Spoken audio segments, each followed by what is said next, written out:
LDC പരീക്ഷയ്ക്ക് അത്യാവശ്യം വേണ്ട ടോപ്പിക്കുകൾ, ഏറ്റവും പ്രധാനപ്പെട്ട ടോപ്പിക്കുകൾ അതിലൊന്നാണ് നവോത്ഥാന മുന്നേറ്റങ്ങൾ. സമപന്തി ഭോജനം വൈകുണ്ഠസ്വാമികളാണ് കൊണ്ടുവന്നത്. വൈകുണ്ഠസ്വാമികളുടെയാണ്. പന്തി ഭോജനം തൈക്കാടയ്യ. മിശ്രഭോജനം സഹോദരൻ അയ്യപ്പൻ. പ്രീതി ഭോജനം വാഗ്ഭടാനന്ദൻ. തൂവയൽ പന്തി വൈകുണ്ഠസ്വാമികൾ.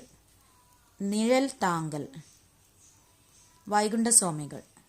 കോഴഞ്ചേരി പ്രസംഗം സി കേശവൻ. മുതുകുളം പ്രസംഗം മന്നത്ത് പത്മനാഭൻ. കുളത്തൂർ പ്രസംഗം കെ സുകുമാരൻ.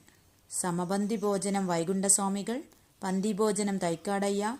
മിശ്രഭോജനം സഹോദരൻ അയ്യപ്പൻ. പ്രീതിഭോജനം വാഗ്ഭടാനന്ദൻ. തൂവയൽ പന്തി വൈകുണ്ഠസ്വാമികൾ. നിഴൽ താങ്കൽ വൈകുണ്ഠസ്വാമികൾ. കോഴഞ്ചേരി പ്രസംഗം സി കേശവൻ.